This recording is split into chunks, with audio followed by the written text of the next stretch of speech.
नमस्कार, बहुत स्वागत है आपका ओंकार न्यूज में। मैं हूं आपके साथ ज्योति यादव। तो बुलेटिन की शुरुआत करेंगे उत्तर प्रदेश की खबरों के साथ। मुख्यमंत्री योगी आदित्यनाथ ने 1 जून को मेरठ समेत प्रदेश के सभी मेयर चेयरमैन को आगामी योजनाओं के प्लान के साथ लखनऊ बुलाया है।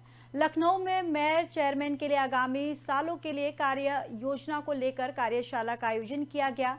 मेयर और चेयरमैन को यह बताना भी होगा कि आगामी वर्षों में वे क्या करेंगे, शहर को सुंदर और स्वच्छ बनाने का काम कैसे करेंगे। शासन से जारी सूचना के तहत 1 जून को लखनऊ स्थित इंदिरा गांधी प्रतिष्ठान के जुपिटर ऑडिटोरियम में मेयर और चेयरमैन के विशेष कार्यशाला का आयोजन किया गया है।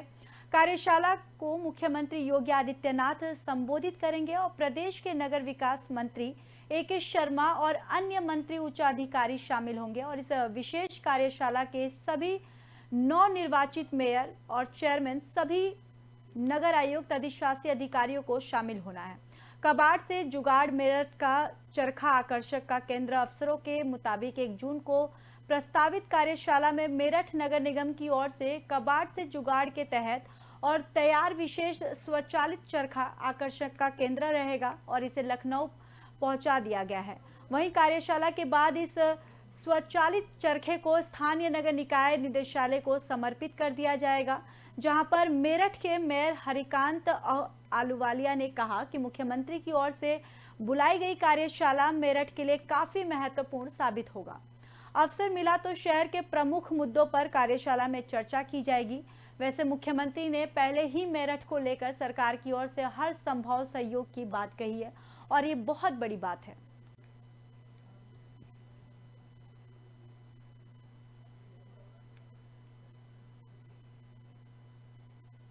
यूपी के डिप्टी सीएम ब्रिजेश पाठक आज सुल्तानपुर पहुंचे। इस दौरान जिले के सीमा में पहुंचते ही भाजपाइयों ने उनका जोरदार स्वागत किया है।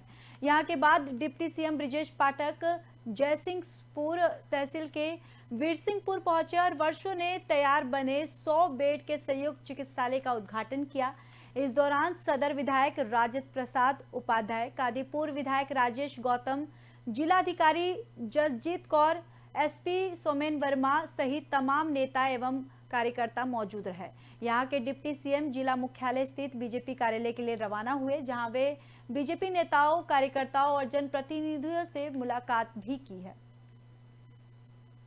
तो डिप्टी सीएम ब्रिजेश पाठक सुल्तानपुर दौरे पर हैं। आपको बताते चले कि इस दौरान जिले की सीमा में पहुंचते ही भाजपाइयों ने उनका जोरदार स्वागत किया है और यहां के बाद डिप्टी सीएम ब्रिजेश पाठक जयसिंहपुर तहसील के वीरसिंहपुर पहुंचे और वर्षों में तैयार बने 100 बेड के संयुक्त चिकित्सालय का उद्घाटन किया।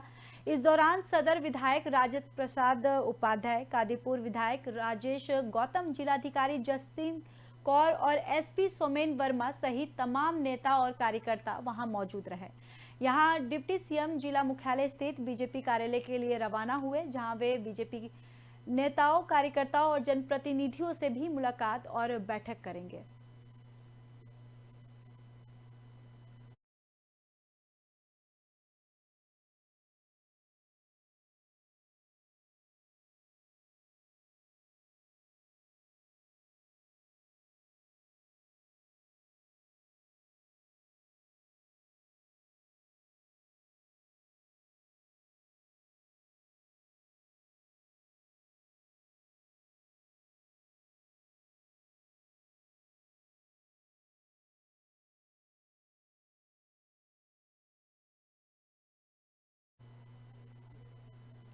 तो वहीं अलीगढ़ सांसद सतीश गौतम ने कई मंचों पर इस बात का जिक्र किया गया था कि वो MU के जिन्ना की तस्वीर को हटाकर पाकिस्तान भिजवाएंगे, लेकिन उसमें अभी तक कोई भी कार्रवाई नहीं हो पाई है। और अब इसको लेकर अलीगढ़ के RTI एक्टिविस्ट पंडित केशव देव ने सांसद सतीश गौतम को एक पत्र लिखा है, जिसमें उन्होंने कहा कि माफ कीजिएगा, आपने जो वादा किया था जटारी में एक जनसभा के दौरान, अगर 2019 में दोबारा चुनाव जीत लूंगा तो जिन्ना की तस्वीर हटवाकर पाकिस्तान भेजूंगा और 20 OBC आरक्षण लागू करवाऊंगा। वहीं दोनों में से कोई भी काम अभी तक नहीं हुआ है। 4 साल से ज्यादा का समय बीत चुका है। अगर 15 दिनों के अंदर अगर मोहम्मद अली जिन्ना की तस्वीर अलीगढ़ से पाकिस्तान तक नहीं पहुंची तो भ्रष्टाचार विरोधी सेना आपके विरुद्ध वादा खिलाफी को लेकर आपके कार्यालय पर धरना प्रदर्शन करेंगे। मामले को लेकर आरटीआई एक्टिव ने और क्या कुछ कहा, आइए सुनाते हैं आपको। देखिए 2019 में जब माननीय सांसद चुनाव लड़े थे दूसरी बार लोकसभा अलीगढ़ में, तो इन्होंने जट्टारी में एक सभा की थी। उस सभा में ये कहा था सार्वजनिक कि हम अगर इस बार दूसरी बार चुनाव जीता तो 2 साल में जिन्ना की तस्वीर जो लगी है यूनिवर्सिटी अलीगढ़ में उसे पाकिस्तान भेजूंगा और 20% ओबीसी समाज को आरक्षण दिलाऊंगा। मगर 4 साल हो गए, 5वां वर्ष लग गया है, इन्होंने अभी अपना वादा पूरा नहीं किया। इसे लेकर के हमने पिछले वर्ष भी इनको प्रार्थना पत्र और ज्ञापन दिया था। उस समय भी इन्होंने हमें आश्वासन दिया था कि हम प्रयास करूंगा, लेकिन 1 साल फिर बदल गया, 4था साल ये निकल गया, चुनावी वर्ष शुरू हो गया है, लेकिन उन्होंने अपने। बरेली में रामगंगा दशहरा पर्व पर स्नान करते समय 2 अलग-अलग स्थानों पर डूबने से 5 लोगों की मौत हो गई और पहला हादसा बरेली के भमोरा थाना क्षेत्र में हुआ है, जहां पर रामगंगा मुड़किया घाट पर ज्येष्ठ दशहरे मेले के दौरान भारी भीड़ उमड़ी थी। यहां आसपास के गांवों से श्रद्धालु स्नान को करने के लिए आए हुए थे, जहां पर स्नान करने के दौरान 4 किशोर गहरे पानी में डूब गए। वहीं इनमें से गौसंगंज गांव निवासी सुमित को बचा लिया गया है, जबकि गौसंगंज निवासी अनुज इसके चचेरे भाई अरविंद की मौत हो गई है। इनके साथ नहा रहे करितपुर गांव निवासी छोटू की भी डूबकर मौत हो गई है। छोटू की उम्र 11 साल बताई जा रही है, वहीं अन्य 2 की उम्र 15 से 16 साल बताई जा रही है। दूसरी घटना सिरौली थाना क्षेत्र के गोपालपुर रामगंगा घाट की है। यहां रामगंगा में डूबने से आकाश और हरेंद्र की मौत हो गई है। एसपी देहात राजकुमार अग्रवाल ने बताया कि मौके पर पहुंचकर पुलिस आगे की कार्रवाई कर रही है और एक किशोर को भी बचा लिया गया है। तो आपको बताते चले कि गंगा में नहाने गए 5 बच्चों की मौत हो गई है। दरअसल पहला हादसा बरेली के भमोरा थाना क्षेत्र में हुआ, जहां पर रामगंगा के मुड़किया घाट पर ज्येष्ठ दशहरे मेले के दौरान भारी भीड़ उमड़ी थी। यहां आसपास के गांवों से श्रद्धालु स्नान करने के लिए आए हुए थे। स्नान करने के दौरान 4 किशोर गहरे पानी में डूब गए। इनमें से गौसरगंज गांव निवासी सुमित को बचा लिया गया है, जबकि गौसरगंज निवासी अनुज इसके चचेरे भाई अरविंद की मौत हो गई है और इनके साथ नहा रहे किरतपुर गांव निवासी छोटू की भी डूबकर मौत हो गई है। वहीं छोटू की उम्र 11 साल बताई जा रही है, अन्य 2 की उम्र 15 से 16 साल है। दूसरी घटना सिरौली थाना क्षेत्र के गोपालपुर रामगंगा घाट की है। यहां रामगंगा में डूबने से आकाश और हिरेंद्र की मौत हो गई है और एसपी देहात ने इस पूरे मामले पे बताया कि मौके पर पहुंचकर पुलिस आगे की कार्रवाई कर रही है और एक किशोर को भी बचा लिया गया है।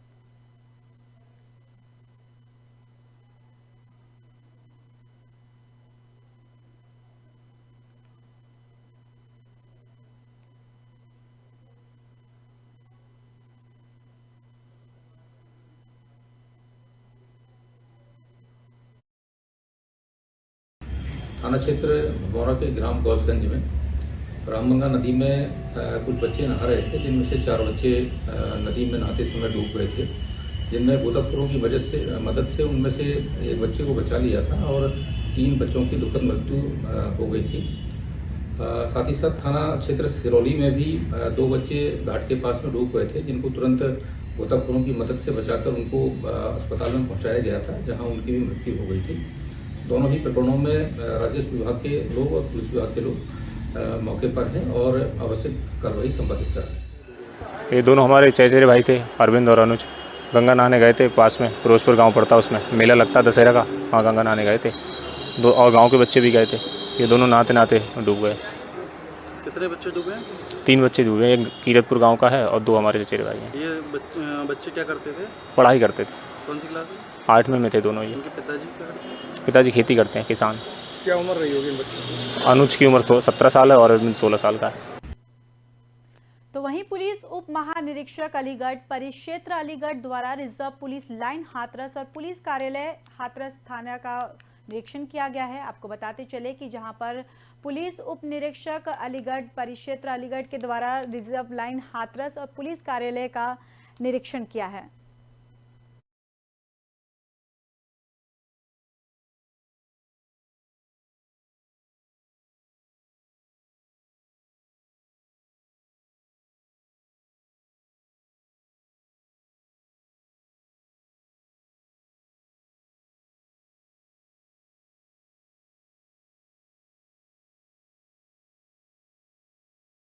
जनपद में मेरे द्वारा पुलिस लाइन का, पुलिस ऑफिस का निरीक्षण किया गया और इसके बाद 2 थानों का भी निरीक्षण किया गया। इसमें इंस्पेक्शंस जो है हमारे एनुअल इंस्पेक्शन व्यवस्था में सुधार लाने के लिए किए जाते हैं।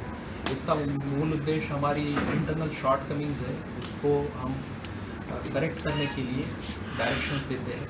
आज पुलिस लाइन के इंस्पेक्शन में मुख्य रूप से एंड राइट ड्रिल का अभ्यास कराया गया और पुलिस लाइन में ये निर्देश दिया गया है सभी को कि पुलिस प्रैक्टिस विषय के बारे में विभिन्न ट्रेनिंग प्रोग्राम लगातार कराते हैं। साथ ही साथ इन्वेस्टिगेशन के विषय पे भी एक ट्रेनिंग प्रोग्राम यहाँ पे ऑलरेडी हो चुका है। इस तरह के और भी ट्रेनिंग प्रोग्राम भविष्य में आयोजित। तो वहीं आपको बताते चले कि अगली खबर हाथरस से है, जहां पर पुलिस अधीक्षक ने निरीक्षण किया है। संभल जिले में गंगा दशहरे पर स्नान करते वक्त युवक की डूबकर मौत हो गई और वहीं साथियों के साथ स्नान करते वक्त गहरे पानी में चले जाने से 22 वर्षीय युवक की मौत से परिवार में कोहराम मचा है।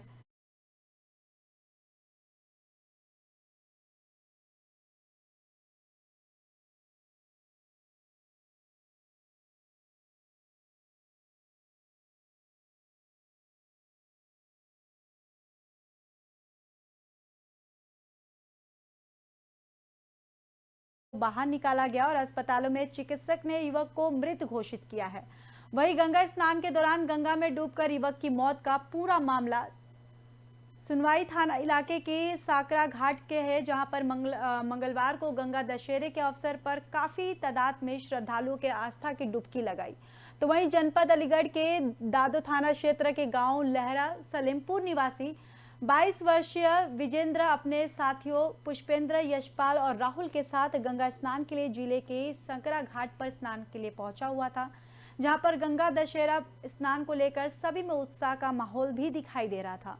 इस बीच सभी लोग गंगा में स्नान करने लगे और वहीं स्नान करते वक्त अचानक विजेंद्र गंगा की गहराई तक पहुंच गया और गंगा में डूबने लगा।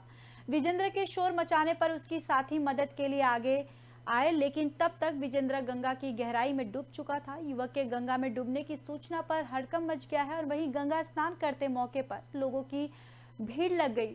वहीं आपको बताते चले कि सूचना मिलते ही पुलिस भी पहुंच गई है और युवक के गंगा में डूबने पर एक्शन में आई है और पुलिस ने गोताखोरों को बुलाया और पानी के अंदर उतार दिया गया है। इस दौरान गोताखोरों ने गंगा में डूबे युवक को ढूंढने की काफी कोशिश की है। काफी देर तक गोताखोरों ने रेस्क्यू चलाया और काफी मशक्कत के बाद गोताखोरों को विजेंद्र गंगा की गहराई में जाकर मिल गया है और डूबे युवक को बाहर निकाला गया है। और इसी बीच पुलिस ने एम्बुलेंस को बुला लिया और आनन फानन में एम्बुलेंस के माध्यम से विजेंद्र को सामुदायिक स्वास्थ्य केंद्र लाया गया है, जहां चिकित्सक ने बताया कि गंगा में काफी देर तक डूबे रहने के चलते युवक की मौत हो गई है। वहीं युवक की मौत से परिवार में कोहराम मच गया और गंगा दशहरा की जो खुशियां पल भर में मातम में तब्दील हो गई हैं।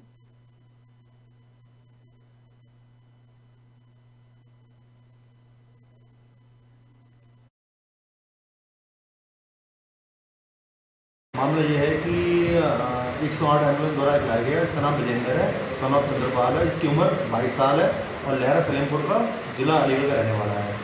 ये सांकरा घाट पर गंगा स्नान करने गया तो 4 लोग थे, जिसमें से एक लोग ये डूब के आया एक्सपर्ट द्वारा। इसके द्वारा मैंने इसका परीक्षण किया, जिससे मैंने इसे मृत घोषित कर दिया। मामला ये है कि 108 एम्बुलेंस द्वारा लाया गया। इसका नाम विजेंद्र।